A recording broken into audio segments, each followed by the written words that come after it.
Bilang isang nanay rin, batid kong bukod po doon sa ating pang-budget sa araw-araw, isa rin po sa ating iniisip ay kung ano po yung ating uulamin.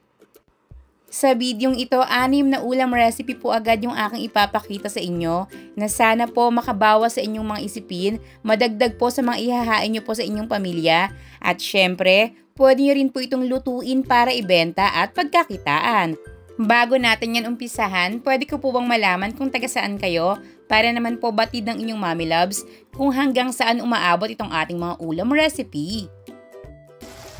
Ganitong luto lang sa paksiw yung kinakain ng mister ko, kaya naman po isi-share ko na sa inyo, malay nyo magamit nyo rin po sa inyong mga tahanan.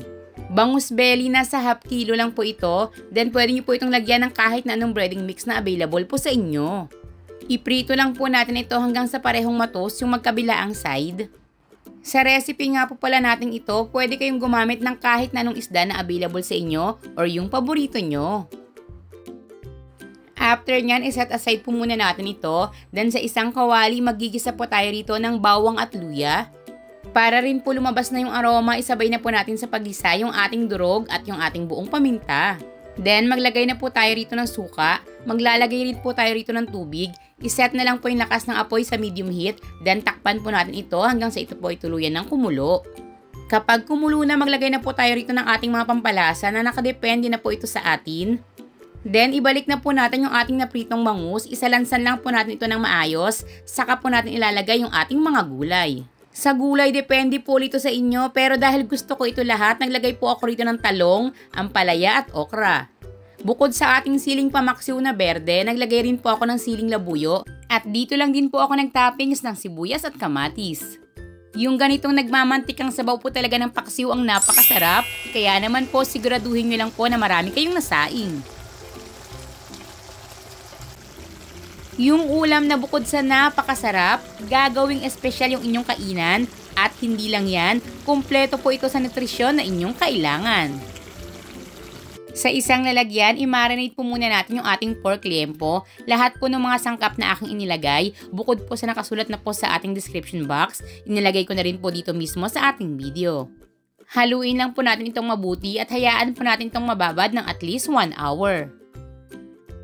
Pagkalipas ng 1 oras, i-sear po muna natin yung ating karne. Pero bago yan, prituhin po muna natin yung iba pa po nating sangkap, katulad po ng ating saging na saba, carrots at patatas. Kung may requested ulam recipe po kayo na gusto niyo pong gawan ko ng detalyadong video, just comment down below, ila-line up po natin ito. Baka sa susunod, yan na po yung inyong mapanood. Pagkatapos niyan, maggisa po tayo ng bawang at sibuyas. Maglagay na rin po tayo rito ng dahon ng laurel. Ilagay na rin po natin yung ating na-sear na karne, kaunting suka, kaunting MSG, at dito po maglalagay rin po tayo rito ng pineapple juice. Ilalagay rin po natin yung ating pinagbabara ng karne, takpan at hayaan po natin itong kumulo, palalambutin po natin ito ng 45 minutes. After 45 minutes, maglagay po tayo rito ng kaunting asukal, haluin pong mabuti, then ilalagay na po natin yung ating mga gulay, i-adjust yung lasa depende na po sa ating preference, pakuluan na lang po ng 5 minuto at ready to serve na po itong ating pork belly estofado.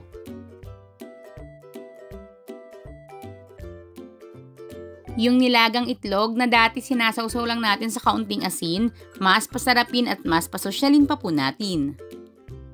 Maglaga lang po tayo rito ng 8 pirasong itlog, depende na po ito sa inyo kung malasado or yung mas lutong-luto na. Pero sa akin, kapag kumukulo na po yung tubig, inoorasan ko na po ito ng 7 minutes. Then after nyan, ilagay po natin ito sa tubig na malamig para mas stop na po yung pagluluto. At the same time, mas madali pa po itong balatan. Then sa isang lalagyan, pagsamasamahin lang po natin yung kaunting asin, asukal, suka, toyo at tubig. Maglagay rin po tayo rito ng bawang, hiniwang dahon ng sibuyas at sesame seeds. Yung paglalagay po natin dito ng sili ay optional lang, depende na po ito sa inyo kung gusto niyo pong may sipa ng anghang. Then ilagay po natin ito sa isang malinis na lalagyan. Kung sakaling kakainin nyo po ito ng below 6 hours ng pagkakababad, gawin nyo pong 1 1/2 teaspoon yung salt. Pero kung kakainin nyo po ito ng mas matagal pa or kinabukasan or sa susunod na araw pa po, gawin nyo lang pong 1 teaspoon yung salt. At heto na nga po yung ating Korean mayak eggs o yung tinatawag rin pong soy marinated eggs. Yung anytime kang gutumin, meron kang available na boiled egg sa rep at hindi lang yan, level up pa po yung lasa.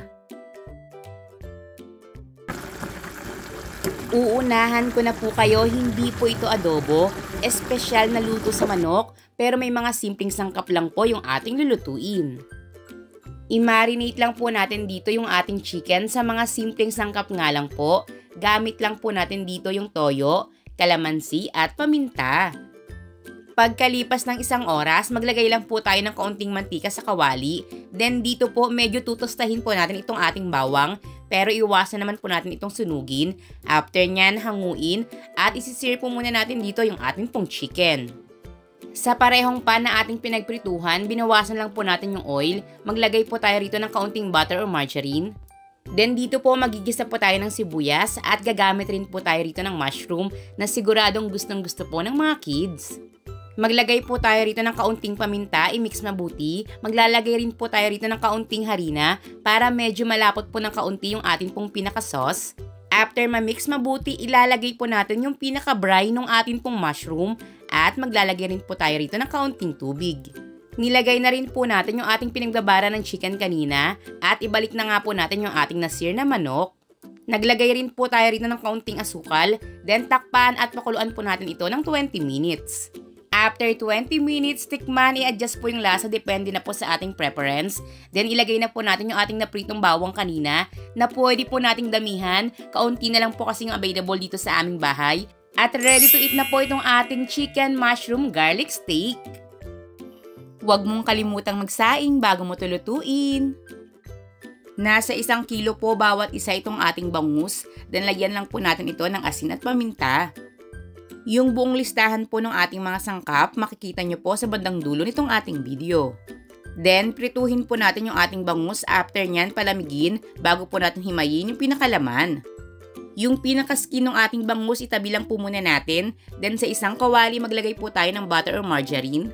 Yung kalahati lang po muna ng ating sibuyas ang aking inilagay. Then, gisahin na rin po natin dito yung ating hinimay na bangus.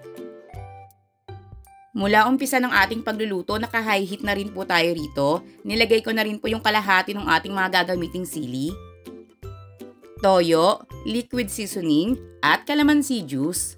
After nyan, tikman, i-adjust yung lasa, depende na po sa ating preference. Saka po natin ilalagay yung kalahati na po ng iba pa po nating sangkap.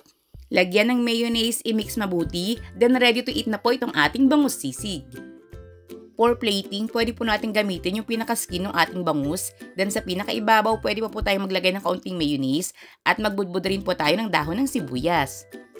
At ano pa ngang hinihintay nyo, maglabas na po kayo ng kanin at siguraduhin yung madami ito dahil mapapasarap ang kain nyo dito po sa ating bangus sisig.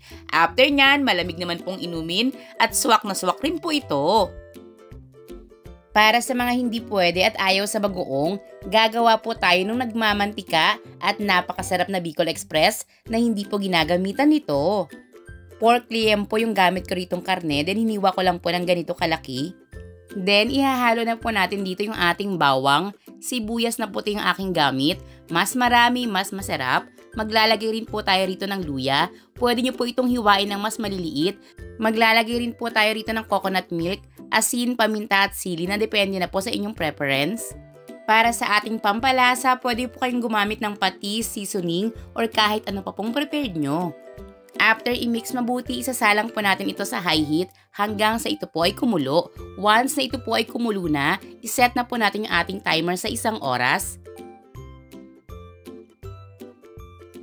Then, yung lakas na lang po ng apoy natin dito ay medium heat. Na paminsan-minsan po i-check at haluin rin po natin para makasigurado po tayong hindi po nasusunog yung pinakailalim. Saktong 1 oras po na igana po ito, maglalagay naman po tayo rito ng coconut cream. Haluin lang po natin itong mabuti, then lutuin po natin ito ng 15 minutes. Tikman, i-adjust po yung lasa, depende na po sa atin. Then dito po, pwede pa po tayo maglagay pa ng sili, depende na po ito sa inyo.